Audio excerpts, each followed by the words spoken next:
El legado de Francisca Lucía de Meneses. Hola, queridos oyentes. Bienvenidos a un nuevo viaje a través de los caminos del alma humana. Hoy voy a contarles una historia que atraviesa el tiempo como un río que nunca olvida sus manantiales. Es la saga de Joselia, una joven que descubrió que la sangre que corre por sus venas lleva ecos de una heroína olvidada del siglo XIX. Entre tempestades y revelaciones, entre dolor y esperanza, descubrirán cómo el destino a veces nos guía por senderos inesperados para mostrarnos quiénes realmente somos. Díganme en los comentarios, ¿desde dónde nos están acompañando en este viaje? Me encantaría saber qué rincones de nuestro Brasil están escuchando esta historia. No olviden dejar el like si les está gustando y suscribirse al canal para no perderse ninguna de nuestras narrativas. Año 2021. Lugar: interior de Minas Gerais, región de Ouro Preto. La lluvia caía como lágrimas de un dolor ancestral sobre el camino de tierra que serpenteaba entre las colinas de Minas. En el asiento trasero del autobús que se sacudía por los baches de la madrugada, Joselia Santos da Silva sostenía su vientre redondo con manos temblorosas, sintiendo las primeras señales de que el tiempo se agotaba. A los 28 años, cargaba en sus hombros el peso de una vida que parecía haberse desmoronado como un castillo de naipes al viento. El conductor, un hombre de bigote grisáceo y manos callosas por el volante, miraba por el retrovisor con creciente preocupación. Las aguas del arroyo que bordeaba la carretera comenzaban a invadir el asfalto, transformando el viaje en una navegación incierta entre charcos que reflejaban los rayos fragmentados que cortaban el cielo oscuro. «Señorita, creo que tendremos que parar», dijo él, la voz casi ahogada por el rugido de la tormenta que se intensificaba a cada kilómetro. Joselia apretó contra su pecho la maleta de tela desgastada que guardaba sus únicas pertenencias, algunas ropas, la tarjeta del SUS arrugada y una carta amarillenta de la tía Rosa, su única esperanza en aquel momento de desamparo. Había perdido su trabajo de auxiliar de limpieza en el Hospital Santa Casa 3 semanas antes, cuando la barriga ya no le permitía alcanzar los rincones más difíciles de las habitaciones. Doctor Bruno Cardoso, el hombre que le prometiera un futuro y plantara aquella vida en su vientre, había desaparecido como humo al saber del embarazo, dejando solo el eco vacío de promesas que nunca pretendió cumplir. El autobús se detuvo con un bandazo que hizo gemir bajito a Joselia. Por la ventana empañada, vio las luces rojas de un camión parpadeando en la lluvia torrencial. El camionero bajó de su cabina, protegido por una capa de plástico azul, y se acercó a la puerta del autobús. «No puedo llevar mujer embarazada, no», dijo él mirando a Joselia con una mezcla de superstición y recelo. «Mujer esperando hijo trae mala suerte en la carretera», y con esta lluvia, las palabras cayeron sobre ella como piedras. El conductor del autobús suspiró, impotente ante la terquedad del camionero y la fuerza de la naturaleza que transformaba la carretera en una corriente. «Hay una hacienda vieja a unos 2 kilómetros de aquí», murmuró, señalando hacia la oscuridad más allá de los faros. Si logra llegar allá, fue cuando lo vio por primera vez. Un perro de pelaje oscuro y ojos dorados como miel silvestre emergió del bosque empapado, deteniéndose frente al autobús como si hubiera estado esperándola durante siglos. No ladró, no demostró miedo. Solo la miró con una sabiduría antigua, como si conociera secretos que ella aún descubriría. El animal se dio la vuelta y comenzó a caminar bosque adentro, mirando hacia atrás de vez en cuando, en una clara invitación. Joselia sintió algo moverse dentro de ella, no solo el bebé, sino una certeza inexplicable de que debía seguir a aquella criatura. Tomó su maleta, bajó del autobús bajo las protestas del conductor y se adentró en la noche tempestuosa, siguiendo las huellas del can que parecía conocer cada piedra de aquel camino. La lluvia lavaba su rostro como un bautismo salvaje mientras caminaba, tropezando entre raíces y ramas mojadas. El perro, que había comenzado a llamar mentalmente Trovão por la forma como había aparecido en medio de la tormenta, la guiaba con paciencia infinita, parándose siempre que ella necesitaba descansar, esperando a que recuperara el aliento antes de continuar. Después de lo que pareció una eternidad, los árboles se abrieron revelando una visión que hizo a Joselia cuestionar si estaba soñando. Frente a ella se alzaba una hacienda colonial de piedra, con sus paredes cubiertas de musgo y ventanas de madera que guardaban secretos de tiempos muy olvidados. La propiedad parecía haber sido protegida de la devastación del tiempo por alguna fuerza invisible. Trovão la condujo hasta la terraza de la casa grande, donde una puerta de madera tallada se abría con un crujido suave, como si estuviera esperando su llegada. Joselia entró, empapada y exhausta, sintiendo que acababa de cruzar mucho más que el umbral de una casa abandonada. Había cruzado el portal entre el presente y un pasado que aún pulsaba vivo entre aquellas paredes de piedra, esperando para revelarle un destino que jamás imaginó que fuera suyo. El interior de la hacienda exhalaba el aroma de madera envejecida y hierbas secas que habían impregnado las vigas a lo largo de décadas de silencio. Joselia encendió el encendedor que guardaba en el bolsillo, y la pequeña llama reveló un escenario que parecía haberse detenido en el tiempo. Muebles cubiertos por sábanas blancas se esparcían por la sala como fantasmas dormidos, y en las paredes, retratos de personas de otro siglo la observaban con ojos pintados que parecían guardar historias no contadas. Trovão se instaló junto a la chimenea apagada, como si aquel fuera su lugar de siempre. Sus patas mojadas dejaron marcas en el piso de tablas corridas, marcas que se mezclaron con otras, más antiguas, como si muchas generaciones de perros hubieran habitado aquella casa. Explorando las habitaciones con cuidado, Joselia descubrió que la hacienda estaba extrañamente preservada. En la cocina, ollas de hierro colgaban de ganchos en la pared, y una estufa de leña aún guardaba cenizas de un fuego extinguido hacía mucho tiempo. En el dormitorio principal, una cama con dosel de madera de jacarandá dominaba el ambiente, cubierta por una colcha de retazos que contaba en sus patrones la historia de manos hábiles que la cosieron con amor y paciencia. Fue en el escritorio que encontró el primer indicio del misterio que envolvería su vida de ahí en adelante. Sobre una mesa de madera tallada, protegido por un vidrio empañado, yacía un retrato que hizo acelerar su corazón. Una mujer de rasgos delicados y ojos profundos la miraba a través del tiempo, usando un vestido oscuro y un collar de perlas que captaba la luz de la fotografía amarillenta. En el marco de plata ennegrecida, una inscripción en letras elegantes: Francisca Lucía de Meneses, 1884. Había algo en la expresión de aquella mujer que tocó a Joselia de manera inexplicable. Una fuerza serena, una dignidad que se mantenía inquebrantable, incluso ante alguna tristeza oculta que se escondía detrás de sus ojos. Era como mirar un espejo del tiempo, donde su propio reflejo se mezclaba con el de la desconocida ancestral. Al lado del retrato, un baúl de cuero trabajado aguardaba desde hacía décadas para ser abierto. Cuando Joselia lo tocó, la cerradura cedió fácilmente, como si estuviera esperando por sus manos. Allí dentro, envueltos en tela encerada que los había protegido de la humedad y del tiempo, se encontraban documentos escritos a mano en una caligrafía elegante y firme. El primer papel que tocó hizo temblar sus manos. Era un certificado de nacimiento fechado en 1869, registrando el nacimiento de Francisca Lucía, hija del coronel José de Meneses. Pero fue el diario, encuadernado en cuero rojo y cerrado con un lazo de cinta descolorida, lo que llamó su atención con fuerza magnética. En la primera página, escrito con una tinta que había resistido al tiempo, se leía: «Este diario pertenece a Francisca Lucía de Meneses. Que estas palabras sirvan de puente entre lo que fue y lo que ha de venir, para que las generaciones futuras comprendan que la verdadera herencia no está hecha de tierras u oro, sino de amor y coraje para transformar el mundo». Joselia se sentó en una silla de respaldo alto, acariciando el vientre que se agitaba con los movimientos del bebé, y comenzó a leer. A medida que las palabras fluían ante sus ojos, la historia de Francisca comenzó a desenvolverse como un tapiz complejo, tejido con hilos de dolor, esperanza y una determinación férrea de hacer la diferencia en una época en que las mujeres tenían poco poder para cambiar el destino de quien fuera.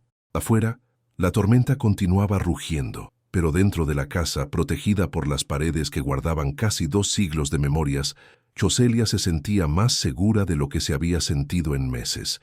Era como si la propia Francisca Lucía estuviera a su lado, susurrando a través de las páginas amarillentas que no todo estaba perdido, que incluso en las horas más oscuras, la aurora siempre encuentra una forma de romper la noche. Trovão levantó la cabeza y miró hacia la ventana, las orejas en alerta. Algo se movía allá afuera, más allá de la lluvia y el viento. Algo que haría que Joselia descubriera que encontrar aquella hacienda había sido solo el primer movimiento de una sinfonía mucho más compleja que conectaba el pasado al presente de maneras que aún no podía imaginar.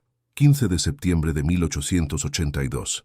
El fuego se llevó a mi Juan Batista hoy, y con él se llevó también a Quiteria, que murió tratando de salvarlo. Los encontraron a los dos abrazados en los escombros de la senzala, carbonizados como si fueran una sola alma que se negó a separarse ni siquiera en la muerte. Joselia interrumpió la lectura, las lágrimas empañando su visión. El dolor que emanaba de aquellas palabras escritas hacía casi 140 años era tan vivo que parecía pulsar entre sus manos. Podía sentir la desesperación de Francisca, atravesando las décadas como una flecha certera al corazón. Quiteria tenía apenas 18 años. Sus propios hijos fueron vendidos por mi marido, el coronel Antonio, cuando ella aún estaba amamantando. Yo no hice nada para impedirlo, ciega como estaba por la vida que consideraba normal y justa. Hoy entiendo que no hay justicia cuando una madre tiene a sus hijos arrancados de sus brazos como si fueran mercancía. Hoy entiendo que mi Juan Batista murió en los brazos de una madre que lo amó más que yo, que lo conoció mejor que yo, que le cantó canciones de cuna en lenguas que nunca me interesé en aprender. Joselia acarició el vientre, sintiendo las pataditas suaves de su propia hija. La conexión entre ella y aquella mujer del pasado se hacía más fuerte con cada línea leída. Ambas habían perdido, ambas habían sido abandonadas por los hombres que amaron, ambas enfrentaban la maternidad en medio de la incertidumbre. Caminé por los quilombos escondidos en las montañas. Allí encontré a los niños que fueron separados de Quiteria. Crecen fuertes y libres, pero sus ojos aún buscan a la madre que nunca más vieron. Me ofrecí a cuidarlos, pero el líder del quilombo, un hombre sabio llamado Benedito, me dijo que no podía aceptar caridad de una mujer que aún vivía de la esclavitud. Él tenía razón. ¿Cómo podría yo ofrecer cuidado verdadero mientras mi casa aún se mantenía por el trabajo forzado de otras madres separadas de sus hijos? Regresé a la hacienda, decidida a cambiar todo, pero Antonio no acepta mis súplicas. Dice que soy una mujer histérica, trastornada por la pérdida del hijo. No comprende que fue justamente la pérdida lo que me hizo ver por primera vez. Trovão se acercó a Joselia, apoyando la cabeza en su rodilla, como si sintiera la tristeza que emanaba de ella. El perro parecía comprender que aquellas palabras llevaban mucho más que memorias, llevaban el peso de injusticias que resonaban a través de los siglos. 1884. Antonio murió de fiebre amarilla el invierno pasado. Heredé no solo sus tierras, sino la libertad para usarlas como mi corazón siempre deseó. Liberé a todos los esclavos que quedaron, ofreciéndoles trabajo remunerado y la oportunidad de quedarse si así lo deseaban. Muchos partieron, y los comprendo. ¿Cómo podrían confiar en una mujer blanca que por años se mantuvo ciega a su dolor? Pero algunos se quedaron, y juntos comenzamos algo nuevo. Aprendí de las mujeres mayores los secretos de las hierbas que crecen en nuestras tierras. Descubrí que tenemos plantas capaces de curar heridas que no cicatrizan y aliviar dolores que ningún médico de la ciudad logra tratar. Este conocimiento se convirtió en nuestra herramienta para ayudar a quien más lo necesita. 1885. La hacienda se transformó en una parada segura para esclavos fugados. Creamos túneles que conectan la casa grande con los quilombos de las montañas. Por la noche, cuando la luna se esconde, guío familias enteras a través de estos pasajes. Cada persona que logra alcanzar la libertad a través de nuestras tierras es un pequeño perdón para mi alma, una gota de bálsamo en la herida que Juan Batista y Quiteria dejaron en mi corazón. Joselia pasó la página con reverencia, sintiendo que cada palabra leída la conectaba más profundamente con aquella mujer extraordinaria. Afuera, la tormenta parecía haber disminuido, pero una nueva turbulencia se formaba en su pecho. Era como si la historia de Francisca estuviera despertando algo dormido en su propia alma, una fuerza que no sabía que poseía. 1887. Creé hoy la Fundación Meneses. Toda mi herencia será destinada al amparo perpetuo de mujeres desamparadas, independientemente de su color u origen. Que esta tierra que un día albergó el dolor sirva ahora como cuna de esperanza. Que las futuras generaciones de mujeres Meneses, sean ellas de sangre o de corazón, encuentren aquí el apoyo que todas merecemos recibir. La última entrada del diario estaba escrita en una caligrafía más temblorosa, como si hubiera sido hecha por manos envejecidas. Para aquella que encuentre estas palabras en el momento correcto, no llegaste aquí por casualidad. La sangre que corre por tus venas lleva la memoria de todas las luchas que libramos. Usa bien esta herencia. Haz de ella un puente entre el pasado y el futuro. Francisca Lucía de Meneses, diciembre de 1887. Joselia cerró el diario con manos temblorosas, el corazón latiendo fuerte en el pecho. Había mucho más en aquella hacienda que una simple casa abandonada. Había un legado esperando para ser reclamado por alguien que aún no sabía que tenía el derecho de hacerlo, pero el destino aún no había revelado todos sus secretos. En el desván de la casa, entre baúles empolvados y muebles cubiertos por décadas de abandono, Joselia descubrió algo que cambiaría para siempre su comprensión sobre quién era realmente. En una caja de madera noble, protegidos por papel de seda amarillento, estaban documentos que parecían aguardar desde hacía generaciones por la persona correcta para encontrarlos. El primer papel que tocó fue un certificado de nacimiento que hizo girar su mundo. Antonia Rosa Meneses Santos, nacida el 15 de agosto de 1884, hija de Francisca Lucía de Meneses. Al lado del certificado, una carta escrita en la misma caligrafía elegante del diario. Mi querida Antonia Rosa, cuando leas estas palabras, yo ya no estaré más en este mundo. Fuiste enviada a Sao Paulo no por desamor, sino por protección. Tu piel morena y tus rasgos mestizos la harían blanco en una sociedad que aún no ha aprendido a ver la belleza en la diversidad. En Sao Paulo, lejos de las miradas prejuiciosas de esta región, podrás construir una vida libre. Eres fruto del amor entre tu madre y Benedito, el líder del quilombo que me enseñó el verdadero significado de la libertad. Tu sangre lleva tanto la herencia de los Meneses como la fuerza de los pueblos africanos que transformaron esta tierra con su sabiduría y resistencia. Las manos de Joselia temblaban mientras continuaba leyendo. Otros documentos se esparcían ante ella como piezas de un rompecabezas que finalmente comenzaba a tener sentido. Certificado de nacimiento de María José Santos, 1906, hija de Antonia Rosa. Después Conceição Santos, 1932. Luego Aparecida Santos, 1966. Y finalmente, en el fondo de la caja, como si estuviera esperando por este momento exacto en la historia, encontró su propio certificado de nacimiento al lado de un documento que hizo parar su corazón. Era un registro genealógico meticulosamente mantenido, trazando el linaje desde Francisca Lucía hasta llegar a Joselia Santos da Silva, nacida el 12 de marzo de 1993, heredera legítima de la Fundación Meneses. ¿Cómo es posible?, susurró para sí misma, las palabras resonando en el silencio del desván. Trovão había subido las escaleras detrás de ella y ahora la observaba con aquellos ojos dorados que parecían conocer verdades que ella aún estaba descubriendo. Una fotografía se deslizó entre los papeles. En ella, una joven mujer de rasgos que mezclaban las características europeas con la belleza africana sostenía a un niño en sus brazos. En el reverso, escrito a mano, Antonia Rosa con su hija María José, Sao Paulo, 1907. Los ojos de la mujer en la foto eran exactamente iguales a los de Joselia. La misma profundidad, la misma intensidad que veía en el espejo cada mañana. Más documentos revelaban el rastro de las mujeres santos a través de las décadas. María José se había convertido en partera en Sao Paulo, ayudando a mujeres pobres a traer sus hijos al mundo con seguridad. Conceição había sido maestra en una escuela rural, dedicando su vida a enseñar a niños hijos de trabajadores.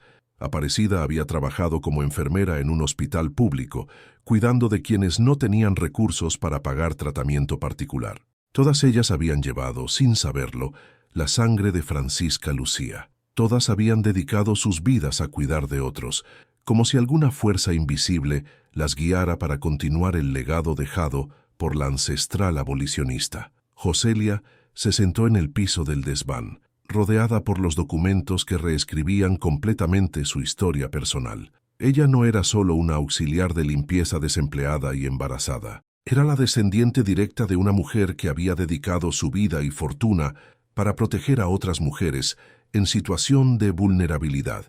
La sangre que corría por sus venas llevaba siglos de lucha, resistencia y amor incondicional por los desamparados. Allá abajo, un ruido la hizo levantar la cabeza. Trovão comenzó a gruñir bajito, las orejas en alerta máxima. Pasos pesados resonaban en el piso de abajo, acompañados de voces masculinas que hablaban bajo, pero con autoridad. Alguien había entrado en la hacienda. «Ella tiene que estar aquí», dijo una voz áspera.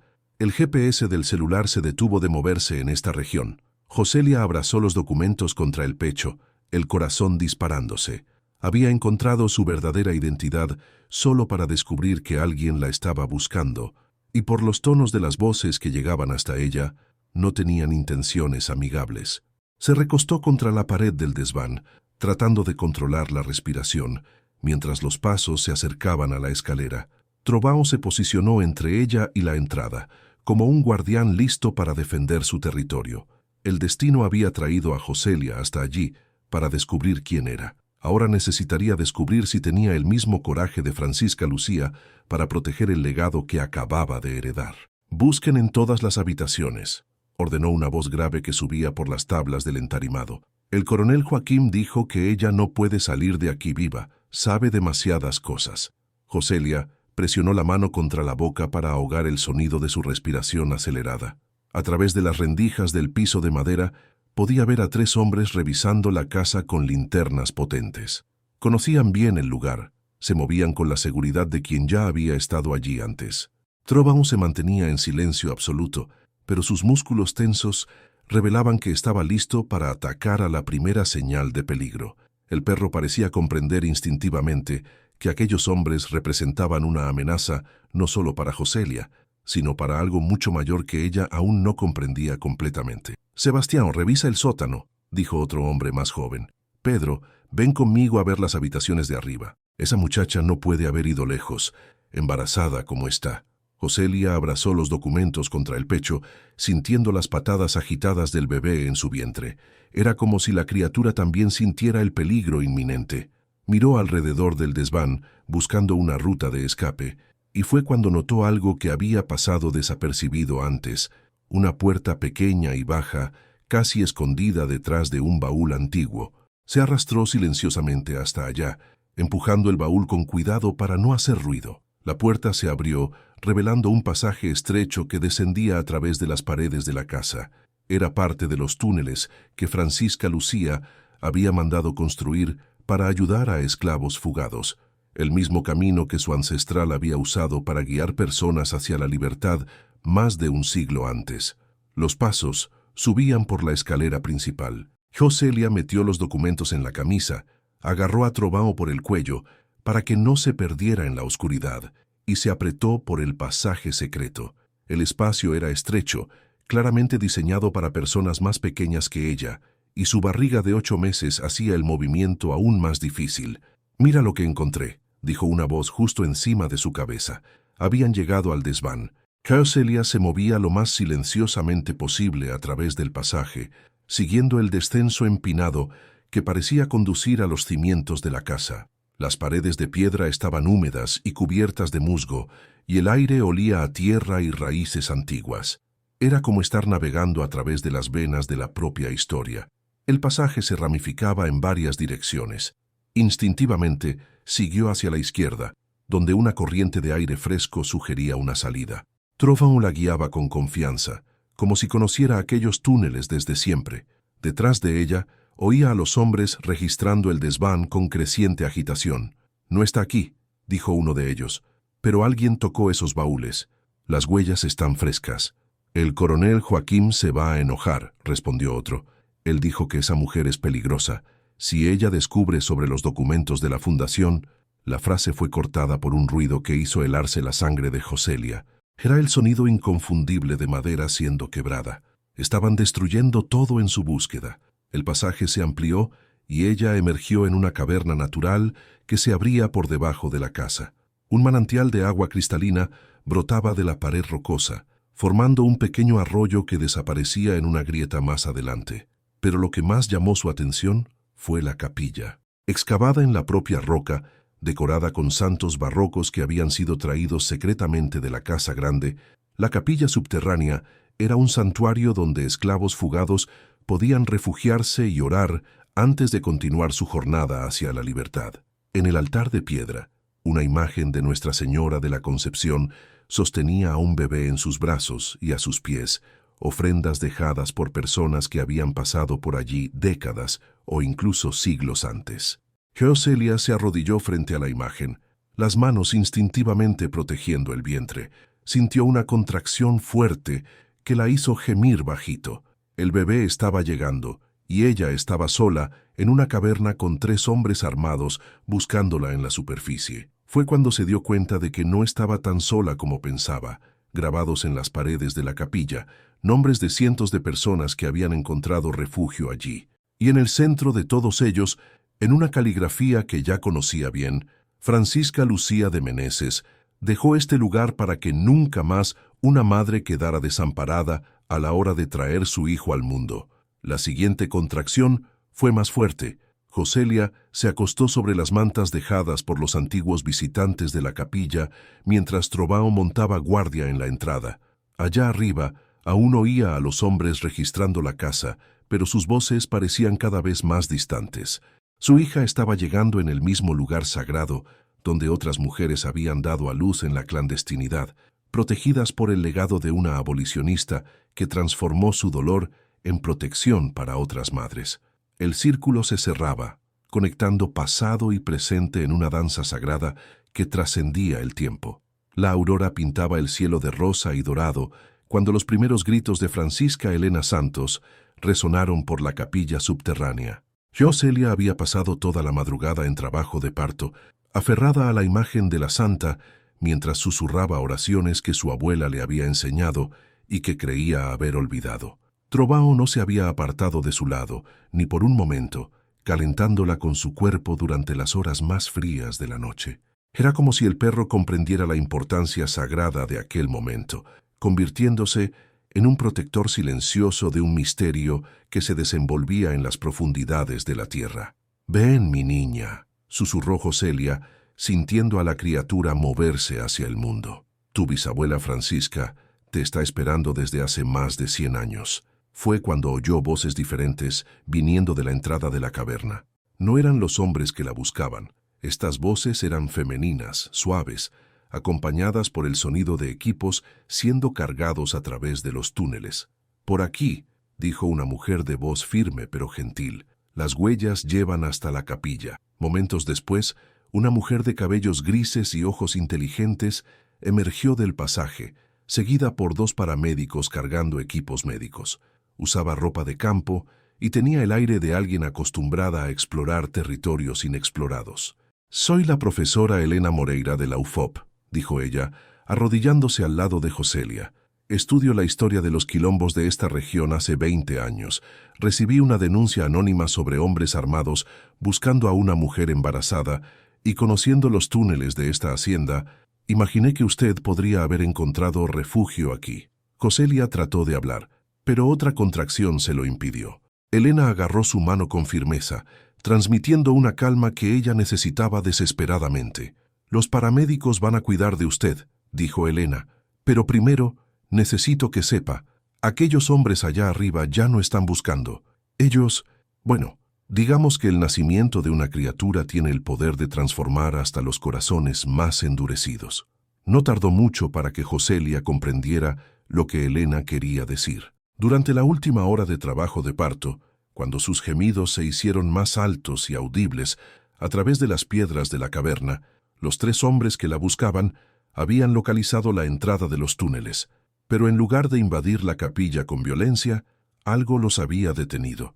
Sebastián, el más joven de los 3, había sido el primero en quebrar. «No puedo hacer esto», les había dicho a los compañeros. «Mi esposa dio a luz a nuestra hija hace 2 meses. No puedo lastimar a una mujer que está pasando por lo mismo». Pedro, padre de 5 hijos, había sentido lo mismo, y cuando los gritos de trabajo de parto se intensificaron, Hasta el más endurecido de ellos, un hombre llamado Jonas, se había visto obligado a reconocer que había líneas que no podía cruzar. En lugar de atacar, habían montado guardia en la entrada de la caverna, protegiendo a Joselia de cualquiera que tratara de interrumpir el nacimiento. Cuando Elena llegó con los paramédicos, los encontró sentados alrededor de una hoguera improvisada, fumando cigarrillos en silencio y escuchando los sonidos que venían de las profundidades. «El coronel Joaquim no va a estar contento», había murmurado Sebastián. «Que se joda el coronel Joaquim», había respondido Jonas, sorprendiéndose a sí mismo con sus propias palabras. «Algunas cosas son más importantes que el dinero». Ahora, mientras Francisca Elena venía al mundo en los brazos especializados de los paramédicos, con su madre siendo cuidadosa y competentemente asistida, los tres hombres aguardaban afuera de la capilla, transformados por la fuerza de un nacimiento, en algo que ellos mismos no lograban explicar. «Ella es perfecta», dijo el paramédico, colocando a la bebé limpia y envuelta en los brazos de Joselia. La niña tenía los ojos oscuros y profundos de la madre, pero algo en su rostro recordaba las facciones de Francisca Lucía de Meneses, como si la historia estuviera repitiéndose en ciclos de belleza y resistencia. Elena observaba la escena con lágrimas en los ojos. Como historiadora, había pasado décadas estudiando sobre Francisca Lucía y su fundación perdida.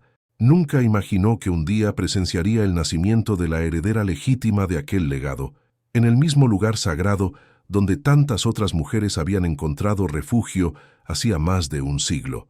«Hay mucho de qué conversar», dijo Elena suavemente, «sobre quién eres y sobre lo que has heredado, pero por ahora solo debes saber que ya no estás sola».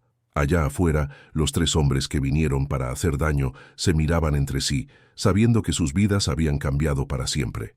Habían sido tocados por algo mayor que ellos mismos, y ahora necesitarían encontrar una forma de explicar al coronel Joaquim por qué la mujer que debería haber desaparecido estaba viva, bien, y cargando en sus brazos a una criatura que representaba mucho más de lo que cualquiera de ellos podía imaginar. El legado de Francisca Lucía continuaba manifestándose de maneras misteriosas, transformando enemigos en protectores y haciendo nacer esperanza en los lugares más improbables. En el Hospital Santa Casa de Ouro Preto, mientras Joselia se recuperaba del parto, Elena Moreira organizaba sobre la mesa de cabecera los documentos que habían sido salvados de la hacienda. Dr. Augusto Lima, abogado especialista en derecho sucesorio, ajustaba los anteojos mientras examinaba cada papel con la minuciosidad de un arqueólogo descubriendo tesoros.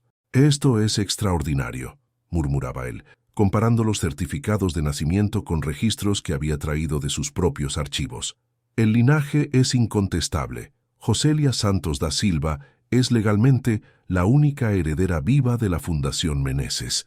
Francisca Elena dormía tranquilamente en la cuna al lado de la cama, ajena a las revelaciones que rediseñarían completamente el futuro de su familia. Trovão había sido aceptado en el hospital como perro terapéutico, después de que varias enfermeras atestiguaran su dedicación de no separarse del lado de Joselia ni por un momento. «Explíqueme nuevamente sobre esta fundación», pidió Joselia, aún débil, pero con los ojos brillando de curiosidad. Elena abrió un mapa antiguo de la región, señalando varios puntos marcados en rojo. Francisca Lucía de Meneses creó la fundación en 1887, destinando toda su herencia para el amparo perpetuo de mujeres desamparadas. Ella adquirió 8 propiedades rurales a lo largo de los años, incluyendo tierras de antiguos quilombos que fueron incorporados legalmente al patrimonio. Dr. Augusto Lima se inclinó sobre los documentos. Lo más impresionante es cómo la fundación fue estructurada jurídicamente. Francisca Lucía trabajó con los mejores abogados de la época para crear algo a prueba de contestaciones futuras. La fundación solo podría ser administrada por descendientes directos de ella, y si el linaje se interrumpiera, los bienes serían transferidos a la Iglesia Católica para la creación de orfanatos. «¿Pero dónde está el dinero?», preguntó Joselia prácticamente. «Si esa fundación existe hace más de 100 años», Elena sonrió.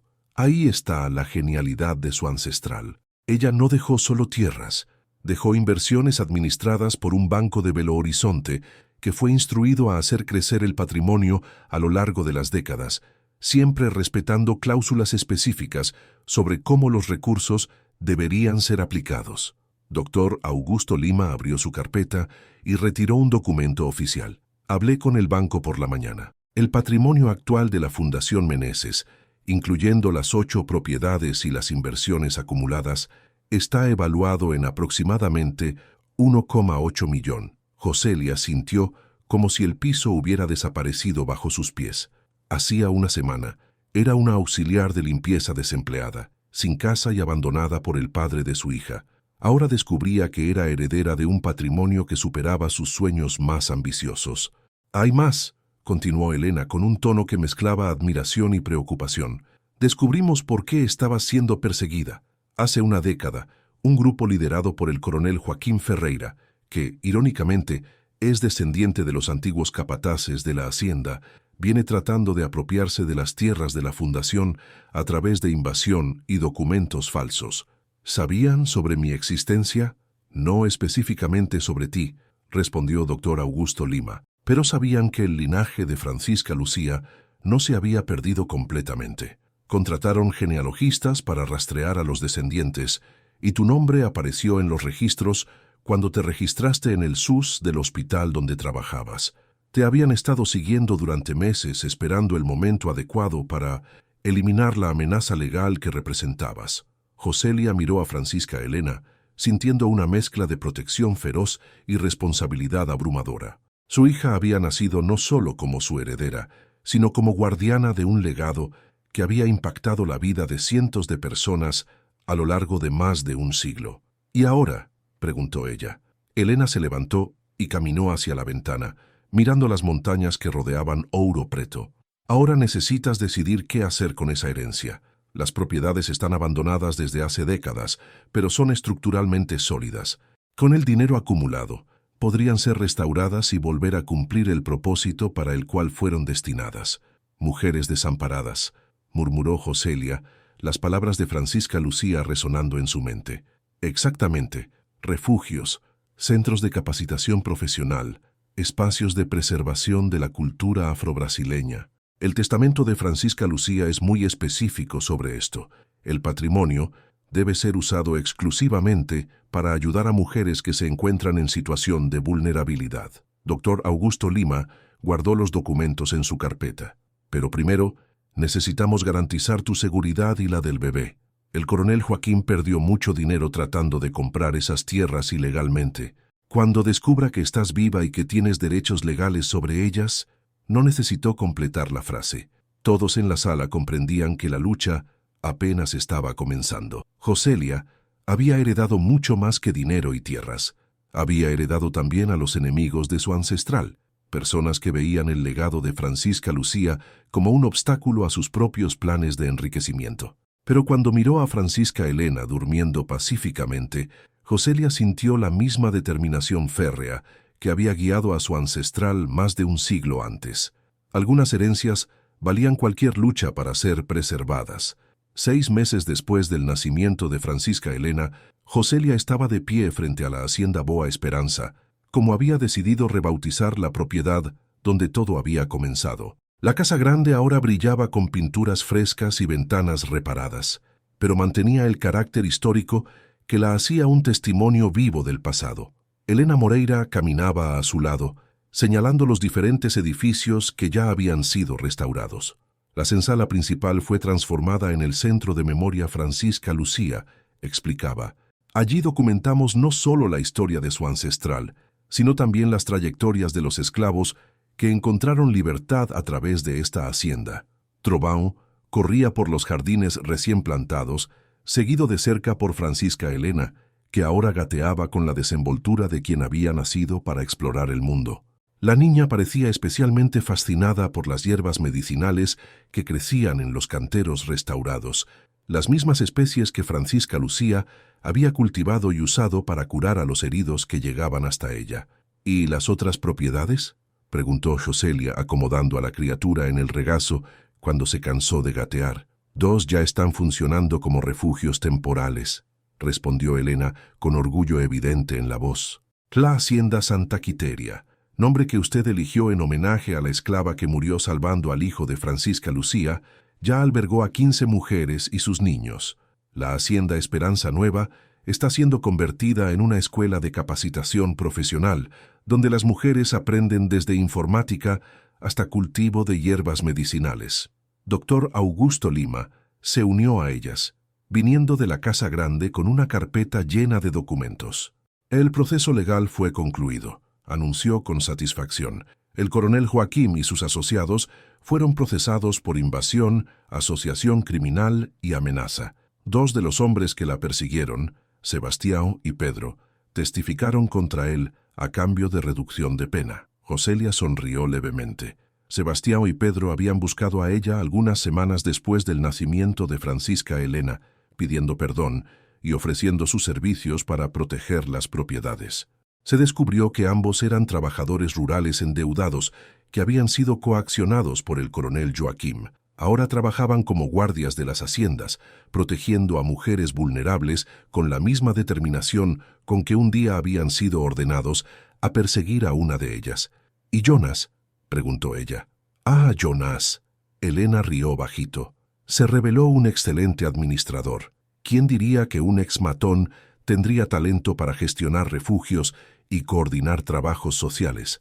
Está supervisando la restauración de la hacienda Monte Sagrado, que será nuestro centro de atención a mujeres víctimas de violencia doméstica. Joselia caminó hasta la capilla de la hacienda, que ahora funcionaba como espacio ecuménico donde las refugiadas podían encontrar consuelo espiritual independientemente de sus creencias. La imagen de Nuestra Señora de la Concepción había sido traída de la caverna subterránea y ahora ocupaba el altar principal, rodeada por ofrendas dejadas por mujeres que habían encontrado refugio y renovación en aquellas tierras sagradas. «A veces aún no creo que esto sea real», confesó Joselia, mirando a Francisca Elena, que jugaba con un collar de cuentas coloridas, regalo de las artesanas que ahora trabajaban en una de las propiedades de la fundación. Elena puso la mano en su hombro. «Es real porque tuviste el coraje de aceptar el legado. Muchas personas heredan dinero y tierras, pero pocas heredan una misión. Francisca Lucía dejó mucho más que bienes materiales. Dejó un propósito». Al atardecer, Joselia se sentó en la terraza de la Casa Grande, amamantando a Francisca Elena mientras observaba el movimiento de las mujeres y niños que ahora llamaban a aquel lugar hogar temporal. Algunas estaban aprendiendo a leer en la escuela improvisada debajo de los mangos. Otras cuidaban del huerto, donde crecían las verduras que alimentaban a toda la comunidad. Todas ellas llevaban historias de dolor similares a su propia jornada. Mujeres abandonadas por hombres irresponsables que perdieron empleos por causa del embarazo, que huyeron de relaciones violentas, que se vieron solas en un mundo que parecía no tener lugar para ellas. Pero aquí, en las tierras que Francisca Lucía había dedicado al amparo perpetuo de mujeres desamparadas, encontraban no solo refugio, sino una oportunidad de reconstruir sus vidas con dignidad y esperanza. Trovão se acercó y se acostó a sus pies, como hacía todas las noches. El perro se había convertido en la mascota oficial de todas las propiedades de la fundación, visitando regularmente las otras haciendas y pareciendo comprender intuitivamente cuando alguien necesitaba su consuelo silencioso. Francisca Elena se durmió en los brazos de la madre mientras las primeras estrellas comenzaban a aparecer en el cielo de Minas Gerais. Joselia la besó en la frente, susurrando: «Naciste para continuar un legado de amor, mi hija. Nunca lo olvides». Allá arriba, en las ventanas restauradas de la Casa Grande, la luz dorada creaba sombras que danzaban en las paredes de piedra. Era como si la propia Francisca Lucía estuviera presente, observando con satisfacción cómo su visión de más de un siglo finalmente se había convertido en realidad plena. El círculo de la historia continuaba girando, pero ahora giraba hacia la luz. 2 años pasaron como estaciones que traen lluvias generosas para tierra sedienta. Joselia ahora caminaba por los corredores de la hacienda Boa Esperanza, con la desenvoltura de quien había encontrado su verdadero lugar en el mundo. Vestía un vestido sencillo de algodón azul y cargaba en sus brazos a Francisca Elena, ahora de 2 años y medio, que hablaba con la fluidez precoz de niños criados en ambientes ricos de conversaciones e historias. «Mamá, ¿dónde está la abuela Francisca?», preguntó la niña señalando el retrato de la ancestral que adornaba el hall principal de la casa grande. La abuela Francisca está en todas partes, respondió Joselia suavemente, en los árboles que plantó, en las personas que ayudó, en el amor que dejó para nosotros. La hacienda se había transformado en una comunidad vibrante. 6 de las 8 propiedades ya funcionaban plenamente, cada una con su propósito específico dentro de la visión ampliada del legado de Francisca Lucía. La hacienda Santa Quiteria albergaba mujeres embarazadas y madres con bebés pequeños. La Esperanza Nueva funcionaba como escuela profesionalizante, donde las mujeres aprendían desde corte y costura hasta informática y administración. La Monte Sagrado atendía víctimas de violencia doméstica, ofreciendo no solo refugio, sino acompañamiento psicológico y jurídico. Elena Moreira había dejado su cátedra en la universidad para dedicarse integralmente al proyecto. Ahora coordinaba el Centro de Memoria e Investigación que documentaba no solo la historia de Francisca Lucía, sino también las trayectorias de todas las mujeres que encontraban amparo en las haciendas. Cada historia es un patrimonio, solía decir, y nuestro deber es preservarlas para las generaciones futuras. Dr. Augusto Lima se había convertido en el consejero jurídico permanente de la Fundación, garantizando que todas las actividades siguieran rigurosamente las determinaciones dejadas por Francisca Lucía. También había ayudado a crear alianzas con universidades y organizaciones no gubernamentales que ampliaban el alcance del trabajo social. «Tenemos una lista de espera», comentó él durante una de las reuniones mensuales del Consejo Directivo. «Mujeres de todo el estado están pidiendo ser aceptadas en los programas. Necesitamos pensar en expandir». Joselia miró por la ventana hacia los patios donde decenas de niños jugaban bajo el cuidado de las educadoras voluntarias. Muchos de ellos habían nacido en las haciendas, hijos de mujeres que llegaron desesperadas y ahora se preparaban para reconstruir sus vidas. Francisca Lucía siempre quiso que este fuera un lugar de paso, no de dependencia permanente, reflexionó Joselia. Las mujeres deben encontrar aquí la fuerza para volar con sus propias alas. Y era exactamente eso lo que estaba sucediendo. De las 62 mujeres que habían pasado por los programas de la Fundación, 51 habían conseguido trabajo, vivienda propia o reconciliación familiar segura. Algunas volvían regularmente como voluntarias, enseñando a las recién llegadas las mismas habilidades que habían aprendido durante su permanencia. Sebastián y Pedro se habían convertido en mucho más que guardias. Sebastián descubrió talento para la jardinería y ahora coordinaba los proyectos de agricultura sustentable que proporcionaban alimentos frescos para todas las propiedades. Pedro, que sabía leer y escribir mejor que la mayoría, se había convertido en asistente administrativo y ayudaba a las mujeres a llenar documentos y comprender sus derechos legales. Jonas continuaba sorprendiendo a todos. Después de completar un curso de asistencia social por correspondencia, se había convertido en el coordinador general de las propiedades, supervisando la logística que mantenía toda la operación funcionando armoniosamente. ¿Quién diría que 3 hombres que vinieron aquí para hacer mal se convertirían en pilares de la fundación?, comentó Elena, durante un almuerzo en la terraza de la casa grande. Joselia sonrió, observando a Jonas explicar pacientemente a un grupo de mujeres cómo funciona el sistema de rotación de las tareas domésticas. Francisca Lucía siempre creyó en la capacidad de las personas de cambiar. Hasta los capataces de su época tenían hijos y madres.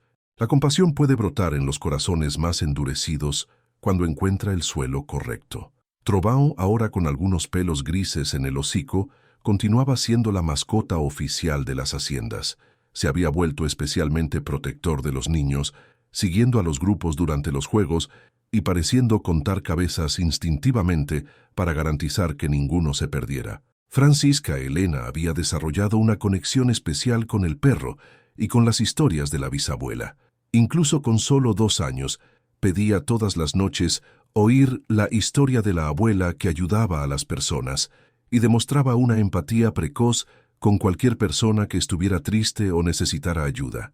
Ella tiene el mismo espíritu, observó Elena una tarde, viendo a la niña compartir su merienda con un niño recién llegado que lloraba de nostalgia por su casa. El legado no está solo en la sangre, está en el alma. Al atardecer, cuando las actividades del día se cerraban y la comunidad se reunía para la cena comunitaria en el patio central, Joselia solía sentarse en el mismo lugar donde Francisca Lucía había planeado sus rutas de fuga para esclavos fugados.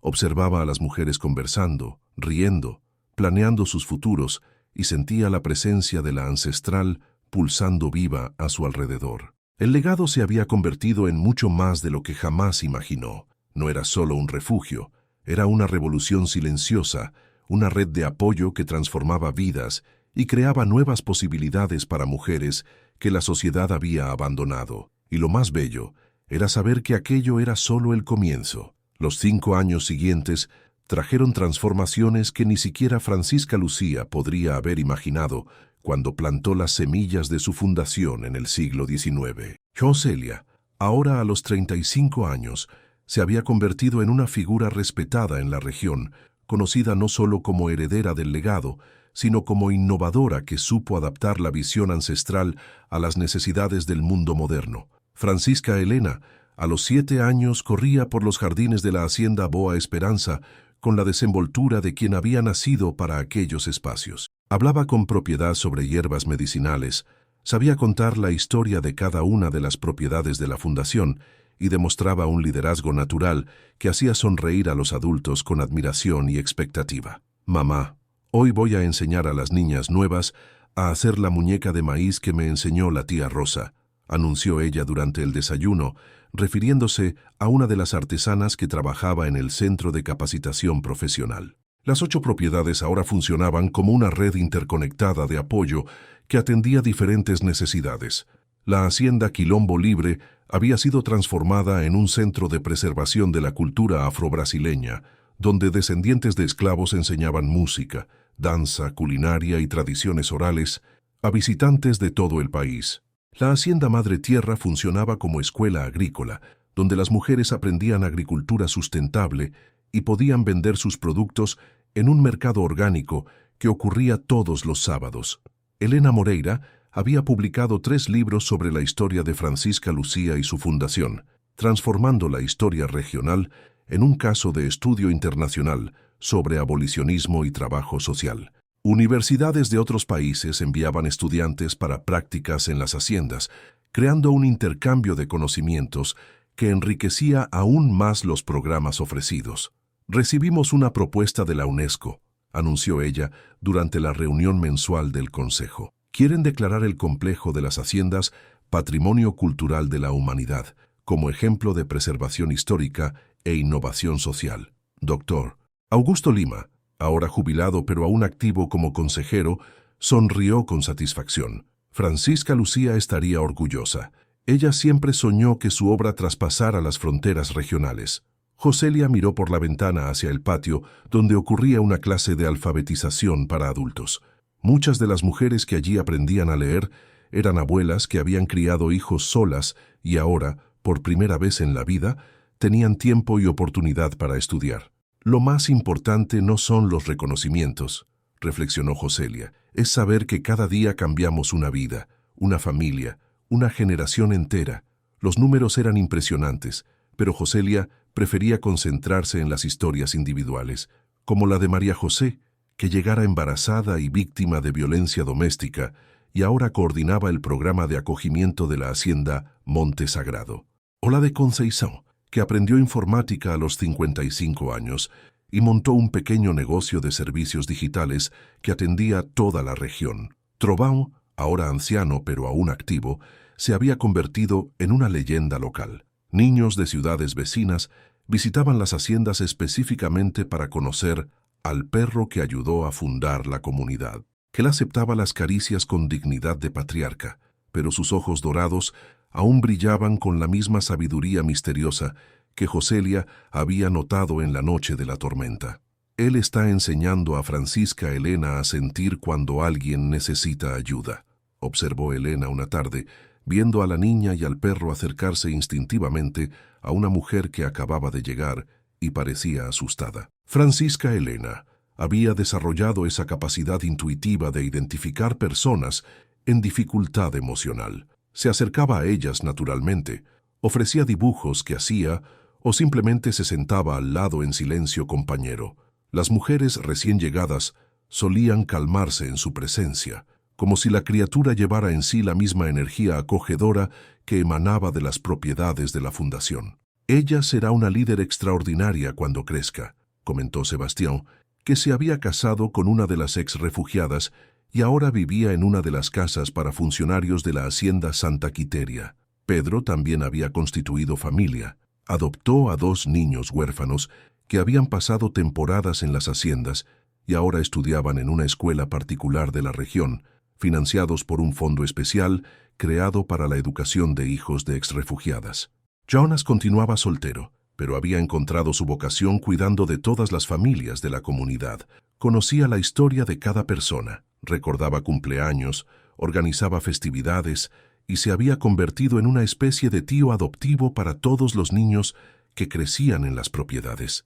Así es como funciona una verdadera comunidad, explicaba él a grupos de visitantes. No es solo un lugar donde las personas viven temporalmente, es una familia que se expande, donde todos cuidan de todos. El modelo de las haciendas había inspirado la creación de proyectos similares en otros estados. Joselia viajaba regularmente para dar consultoría sobre cómo implementar programas de acogimiento que respetaran la dignidad de las mujeres asistidas y promovieran su autonomía genuina. El secreto está en nunca olvidar que no estamos dando limosna, explicaba durante una conferencia en la Universidad Federal de Minas Gerais. Estamos ofreciendo oportunidades para que personas extraordinarias descubran su propio potencial. Al final de cada día, cuando el sol se ponía sobre las colinas que rodeaban las propiedades, Joselia aún gustaba de sentarse en la terraza de la casa grande con Francisca Elena en su regazo. Observaban juntas el movimiento de la comunidad que se había formado alrededor del legado ancestral. Mujeres cocinando juntas, niños jugando, hombres cuidando del huerto, ancianos contando historias debajo de los árboles. «Mamá», preguntó Francisca Elena una tarde, «cuando crezca, ¿voy a cuidar de todo esto también?» Joselia besó la frente de la hija, sintiendo el peso dulce de la continuidad. «Vas a cuidar de lo que tu corazón mande, mi niña. Pero sea cual sea el camino que elijas, recuerda siempre, el mayor tesoro que podemos dejar para el mundo no es lo que acumulamos, sino el amor que esparcimos». El legado de Francisca Lucía se había convertido en mucho más que una fundación. Era una filosofía de vida, una forma de ver el mundo donde cada persona importaba y merecía una oportunidad de florecer, y en las manos de Francisca Elena prometía florecer aún más. El 10º aniversario del descubrimiento del legado fue celebrado con una fiesta que duró 3 días y reunió más de 500 personas en las haciendas. Ex-refugiadas volvieron con sus familias para mostrar cómo sus vidas se habían transformado. Autoridades locales y estatales vinieron a rendir homenaje a un proyecto que se había convertido en modelo nacional. Investigadores de universidades internacionales presentaron estudios sobre el impacto social de las haciendas Meneses.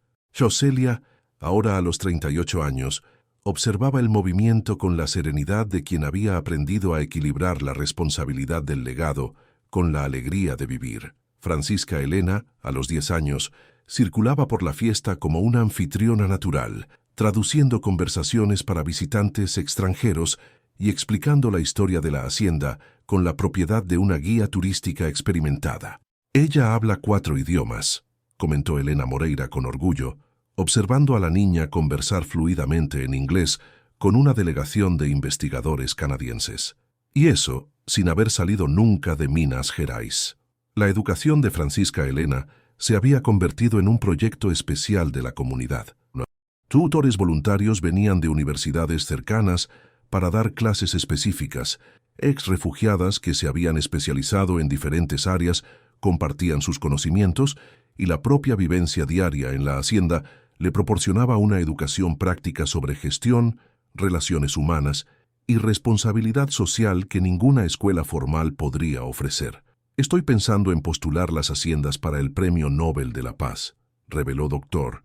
Augusto Lima durante la cena de conmemoración. «El trabajo desarrollado aquí trasciende las fronteras de Brasil. Es un modelo de cómo resolver conflictos sociales a través de la compasión organizada». Durante la fiesta, fue inaugurado el Memorial Francisca Lucía de Meneses, un museo construido en el lugar exacto donde había funcionado la antigua senzala. El espacio contaba la historia completa de la abolicionista, pero también documentaba las vidas de todas las personas que habían encontrado refugio en sus tierras a lo largo de más de un siglo.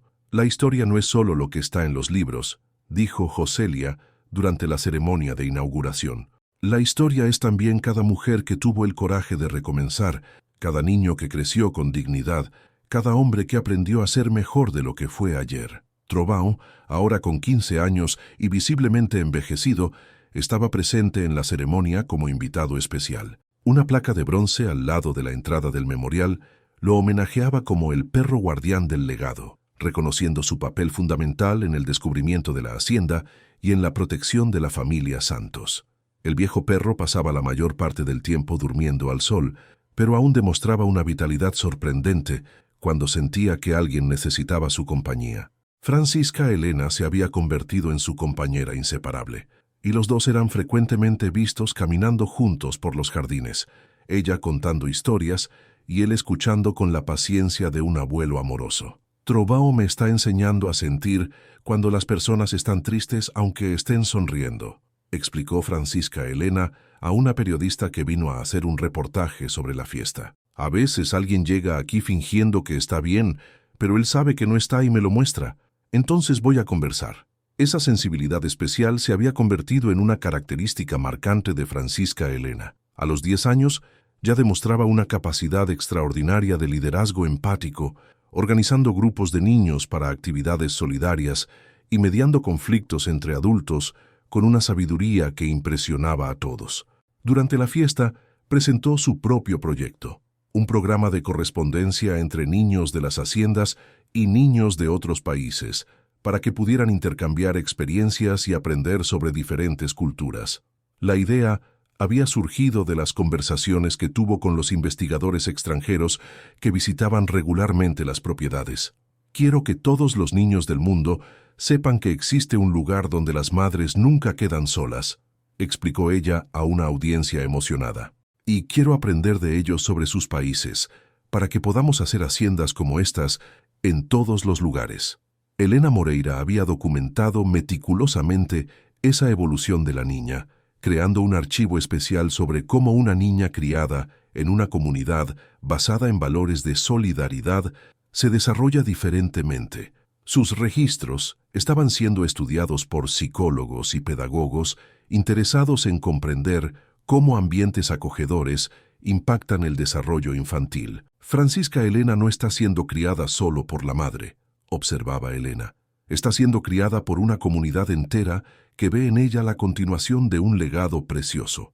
Esto crea un sentido de responsabilidad y propósito que es extremadamente raro en la educación contemporánea. Jonas, Sebastião y Pedro se habían convertido en figuras paternas importantes en la vida de la niña. Cada uno contribuía con conocimientos específicos.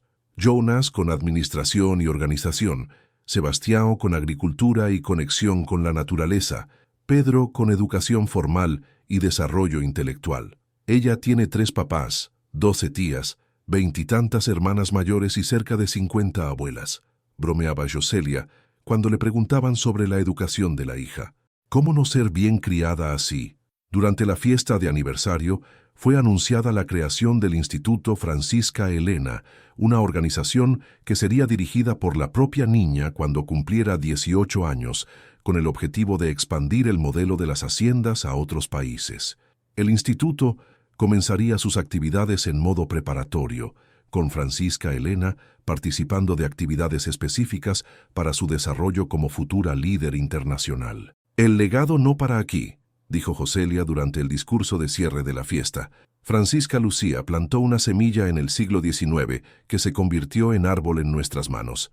Francisca Elena plantará semillas que se convertirán en bosques en las manos de las próximas generaciones.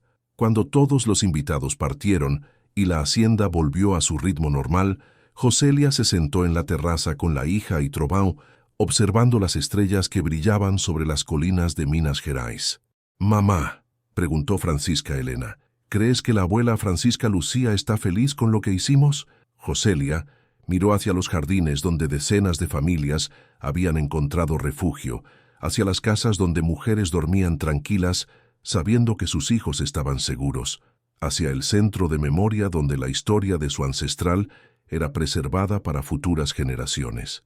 Creo que está más que feliz, mi hija. Creo que está orgullosa. La crisis llegó como llegan las tempestades en Minas Gerais, con nubes oscuras acumulándose lentamente en el horizonte antes de explotar en furia devastadora.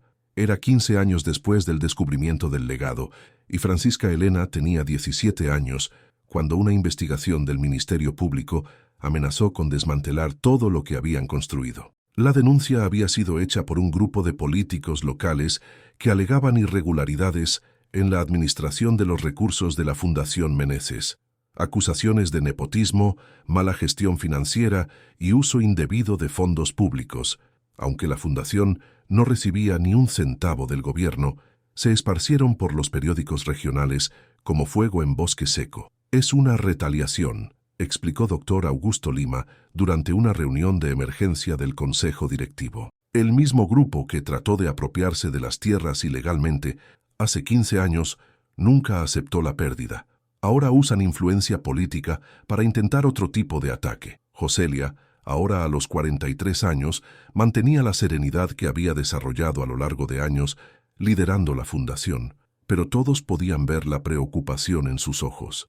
Las haciendas albergaban en aquel momento 120 mujeres y sus niños. Si las actividades fueran suspendidas durante una investigación prolongada, decenas de familias quedarían desamparadas. Elena Moreira, ahora con 70 años pero aún afilada como una hoja, organizaba frenéticamente todos los documentos que comprobaban la legalidad y eficiencia de la administración. «Tenemos 15 años de registros impecables», decía ella, apilando carpetas sobre la mesa del escritorio. Cada centavo aplicado está documentado. Cada decisión fue tomada siguiendo rigurosamente el testamento de Francisca Lucía. Pero la presión política era intensa. Medios de comunicación que nunca habían demostrado interés en el trabajo social de las haciendas ahora publicaban reportajes sensacionalistas cuestionando si una auxiliar de limpieza tenía competencia para administrar un patrimonio de varios millones de reales. Fue Francisca Elena quien propuso la estrategia que cambiaría el rumbo de la crisis. «Vamos a abrir las haciendas completamente», dijo ella durante una reunión familiar. «Cámaras, periodistas, investigadores, políticos, que vengan todos a ver exactamente lo que hacemos aquí.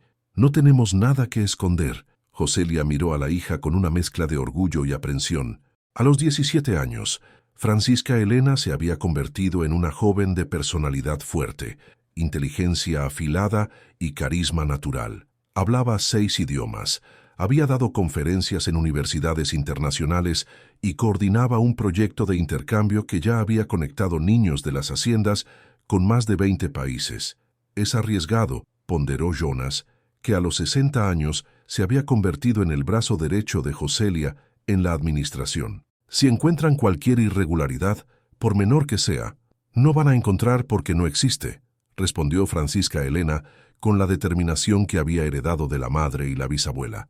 «Además, cuando las personas vean con sus propios ojos lo que pasa aquí, será imposible creer en las mentiras que están esparciendo». La estrategia funcionó mejor de lo que cualquiera podría imaginar. Durante 3 meses, las haciendas recibieron un flujo constante de visitantes oficiales, fiscales, auditores, periodistas investigativos, representantes de órganos de control.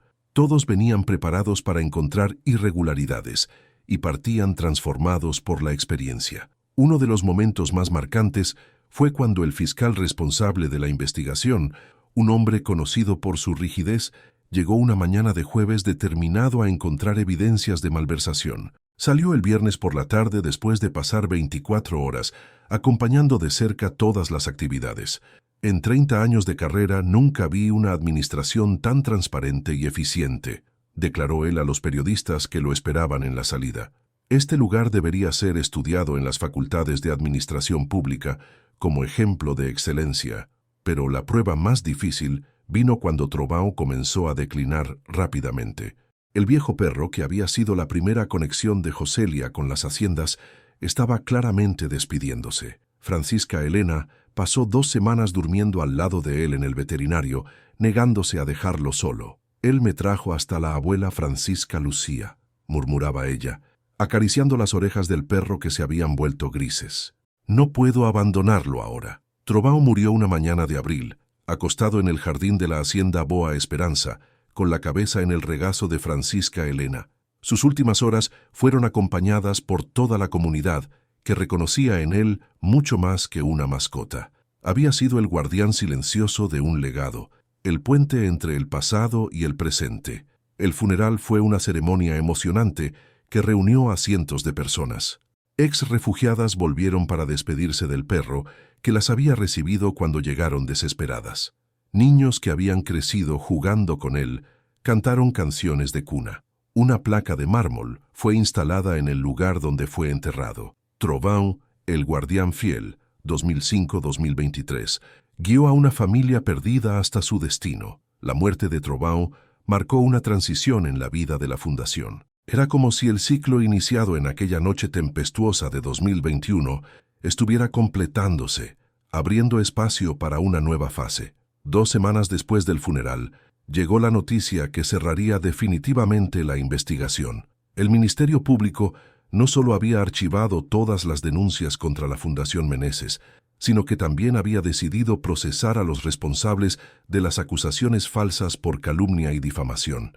La investigación reveló una organización que funciona como modelo de excelencia en trabajo social, decía el informe final. Recomendamos que sus prácticas sean estudiadas y replicadas por otras instituciones.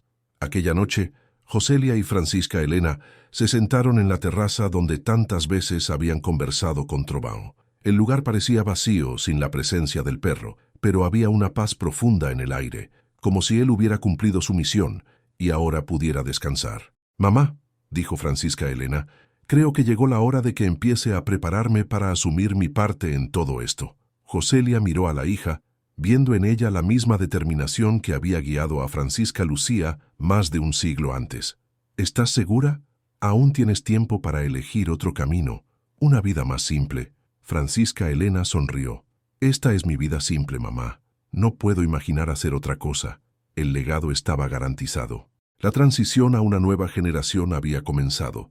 En la víspera de los 18 años de Francisca Elena, Elena Moreira llegó a la hacienda Boa Esperanza, cargando una maleta de cuero antigua y una sonrisa misteriosa que intrigó a toda la familia.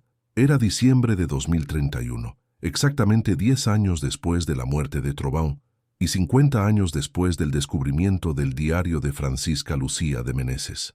Hay algo que necesitan saber antes de que Francisca Elena asuma oficialmente la dirección de la fundación, anunció la historiadora, ahora con 80 años, pero aún de mente afilada. Joselia, a los 53 años, se sentó al lado de la hija en el sofá de la sala principal. Francisca Elena, víspera de cumplir 18 años, se había convertido en una joven de belleza serena y presencia marcante, con los mismos ojos profundos que caracterizaban a las mujeres de su linaje. Elena abrió la maleta y retiró documentos que parecían aún más antiguos que aquellos encontrados en el desván décadas antes. Estos papeles estaban guardados en el archivo particular de Don Pedro II, en el Museo Imperial de Petrópolis. Me tomó 15 años conseguir acceso a ellos. El primer documento hizo que Joselia se llevara la mano al corazón, que era una carta con el encabezado de la Casa Imperial del Brasil, fechada el 20 de mayo de 1888, apenas 7 días después de la firma de la Ley Áurea. Estimada señora Francisca Lucía de Meneses, llegó a nuestro conocimiento vuestra extraordinaria contribución para la causa de la libertad en tierras mineiras. Sabemos que hace años vuestra propiedad sirve como refugio para esclavos fugados y que vuestra valentía salvó cientos de vidas. Queremos informaros que esta carta sirve como reconocimiento oficial de la corona brasileña por los servicios prestados a la humanidad. Más que esto, queremos revelaros un secreto que guardamos desde hace décadas. Vuestra red de haciendas fue una de las principales rutas de lo que los historiadores futuros llamarán ferrocarril subterráneo brasileño. Sin vuestro conocimiento directo, vuestras tierras salvaron más de 3.000 personas a lo largo de 2 décadas. Como reconocimiento, la Corona estableció un fondo especial que garantizará que vuestra fundación jamás necesite preocuparse por recursos. Este fondo, administrado por el Banco de Brasil bajo sigilo imperial, crecerá a través de los siglos y será revelado a vuestra descendencia cuando llegue el momento adecuado. Firmado, Don Pedro II, emperador del Brasil. Francisca Elena sostuvo la carta con manos temblorosas. Esto significa que, Elena sonrió, significa que la Fundación Meneses posee un patrimonio mucho mayor de lo que imaginábamos. El Fondo Imperial, con intereses compuestos a lo largo de casi 150 años, hoy vale aproximadamente 80 millones de reales. El silencio en la sala fue absoluto por varios minutos. Joselia sentía como si estuviera viviendo un sueño, o tal vez un final de cuento de hadas que trascendía cualquier ficción. Hay más, continuó Elena, retirando otro documento de la maleta. Don Pedro II dejó instrucciones específicas. El fondo solo podría ser revelado cuando la descendencia de Francisca Lucía hubiera probado su dignidad a través de acciones concretas de beneficio social. La investigación del Ministerio Público fue, en realidad, la última prueba. Mostró un documento oficial del Banco de Brasil, fechado la semana anterior. Los auditores que investigaron la fundación eran, secretamente, representantes del banco, verificando si ustedes atendían los criterios establecidos por el emperador. El informe de ellos fue unánime. La familia Santos no solo preservó el legado de Francisca Lucía, sino que lo amplió de maneras que superaron todas las expectativas. Francisca Elena se levantó y caminó hasta la ventana, mirando los jardines donde decenas de familias vivían en paz y dignidad. 80 millones de reales, murmuró. Podemos crear haciendas en todo el país. Podemos ayudar a miles de mujeres. Podemos hacer mucho más que eso, dijo Elena sacando un último papel de la maleta. Hay una cláusula especial en el testamento imperial. Si la descendencia de Francisca Lucía demuestra capacidad de liderazgo internacional, el fondo puede ser usado para replicar el modelo en otros países. El documento final era una propuesta formal de las Naciones Unidas, invitando a Francisca Elena para dirigir un programa global de creación de comunidades de apoyo a mujeres vulnerables, basado en el modelo de las haciendas Meneses. Recibí esta propuesta ayer, explicó Elena. Quieren comenzar con 5 países: Brasil, Colombia, Senegal, India y Filipinas. El presupuesto inicial sería de 50 millones de dólares y usted sería la coordinadora mundial del proyecto. Joselia miró a la hija, viendo en ella la misma expresión de determinación que había caracterizado su propia decisión de aceptar el legado 3 décadas antes.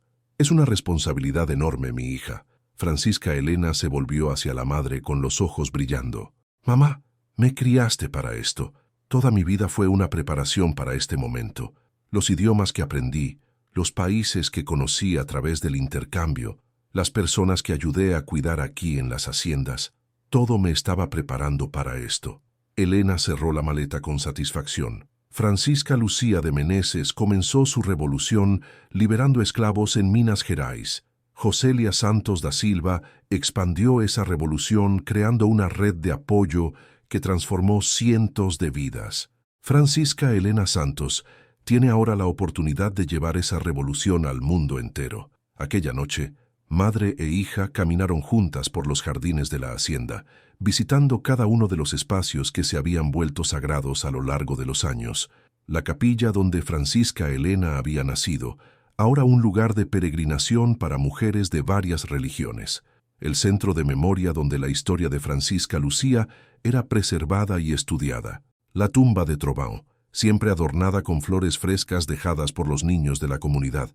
Tengo miedo, confesó Francisca Elena cuando se sentaron en el banco de piedra que Joselia había mandado instalar en el lugar exacto donde encontrara el diario de su ancestral. El miedo es señal de que entiendes la importancia de lo que está en tus manos, respondió Joselia. Francisca Lucía también tuvo miedo cuando decidió desafiar todo el sistema esclavista. Yo también tuve miedo cuando descubrí que era responsable de un legado de siglos. El miedo puede ser una guía, siempre que no sea un impedimento. Francisca Elena tomó la mano de la madre. ¿Vienes conmigo? Joselia sonrió. Siempre, pero esta vez como consejera, no como líder. Llegó tu hora de volar con tus propias alas. Allá arriba, en las ventanas de la casa grande, luces se encendían y se apagaban conforme las familias se preparaban para dormir.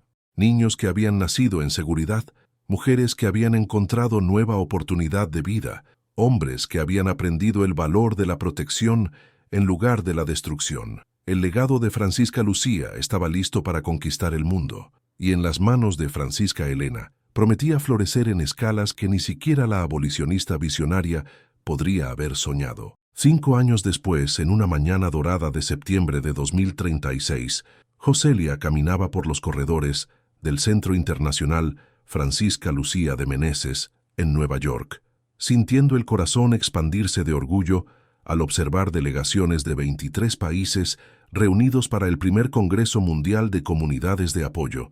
Francisca Elena, ahora a los 23 años, comandaba la sesión plenaria con la desenvoltura de una líder nata. Su voz resonaba por el auditorio lleno mientras presentaba los resultados de 5 años del Proyecto Global Meneses.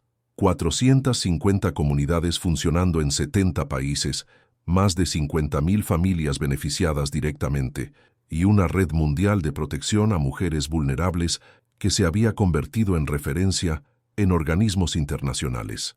El legado de mi tatarabuela enseñó que una sola persona movida por amor genuino puede cambiar el destino de miles, decía Francisca Elena, su imagen siendo transmitida simultáneamente para auditorios en todos los continentes.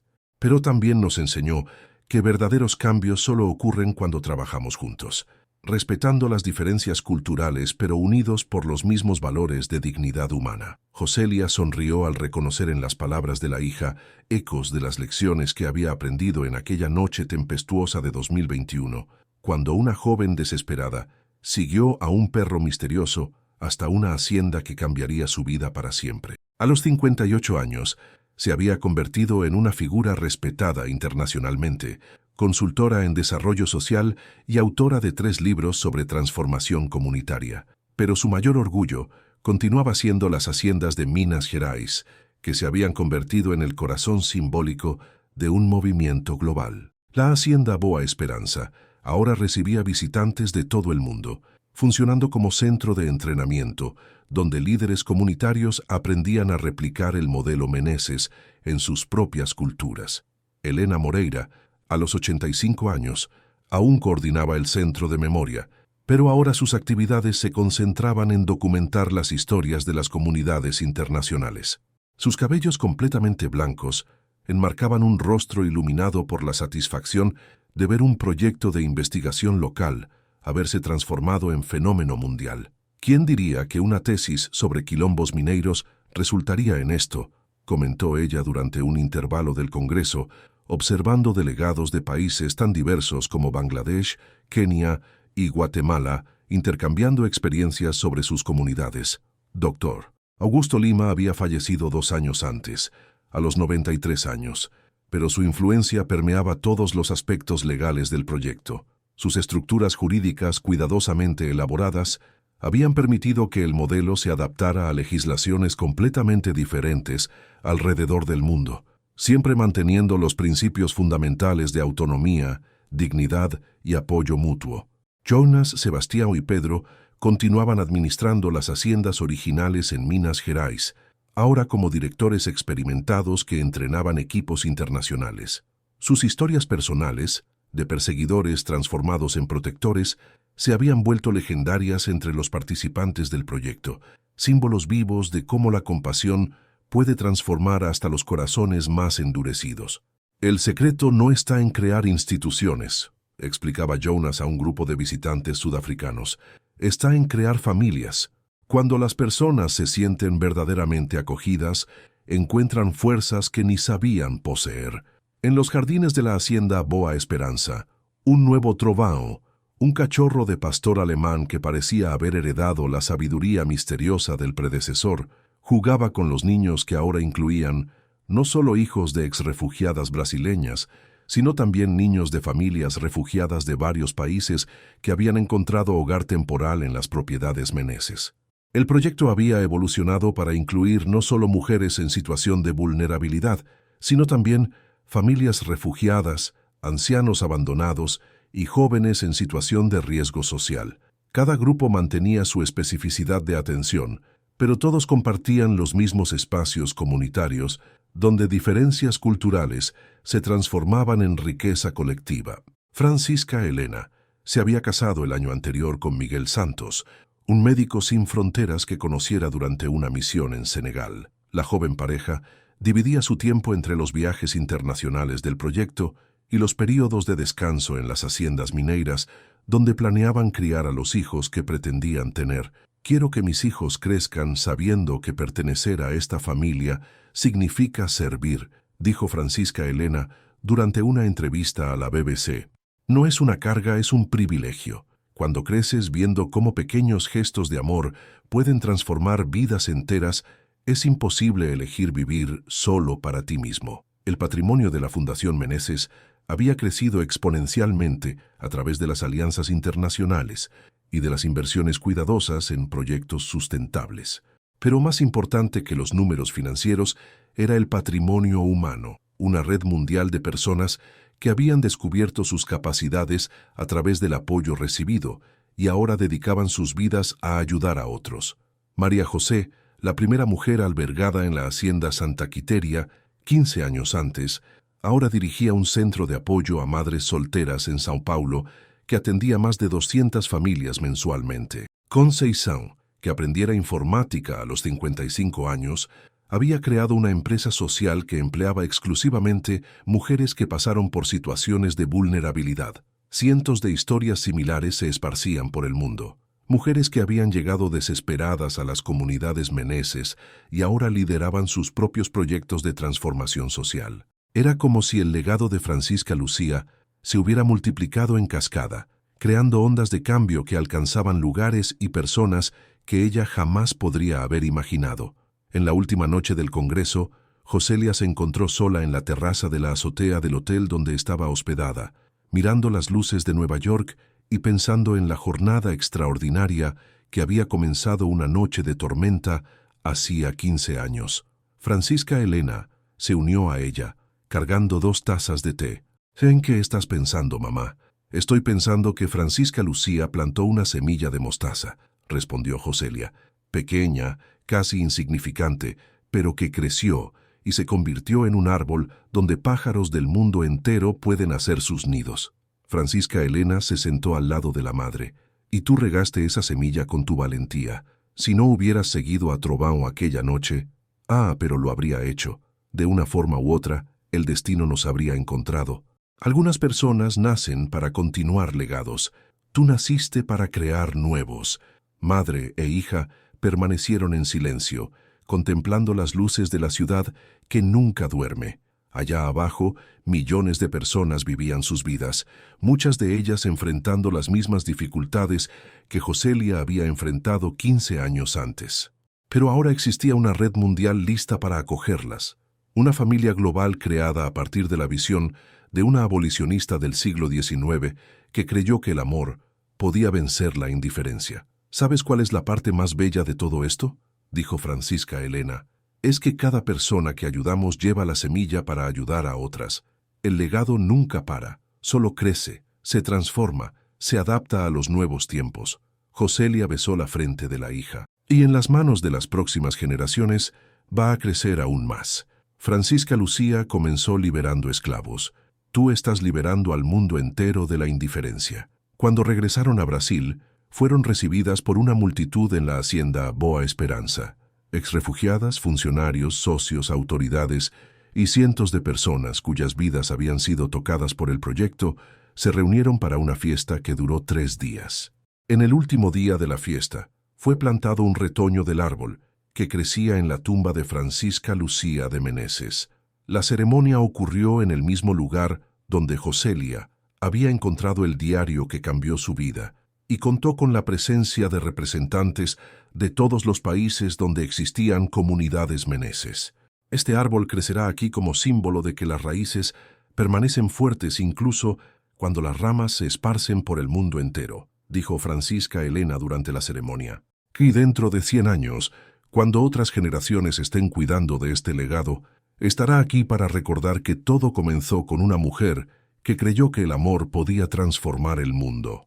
Cuando el sol se puso sobre las colinas de Minas Gerais aquella noche, Joselia se sentó sola en la terraza de la casa grande, en el mismo lugar donde solía conversar con Trovão. Sentía la presencia de todas las generaciones de mujeres que habían cuidado de aquel legado: Francisca Lucía, Antonia Rosa, María José, Conceição, Aparecida y ahora ella y Francisca Elena. El viento trajo el aroma de las hierbas medicinales que crecían en los jardines, el mismo aroma que Francisca Lucía había sentido más de un siglo antes, cuando decidió transformar su dolor en protección para otras mujeres. Era como si la historia fuera un círculo eterno, siempre retornando a sus orígenes, pero siempre expandiéndose para abrazar más vidas.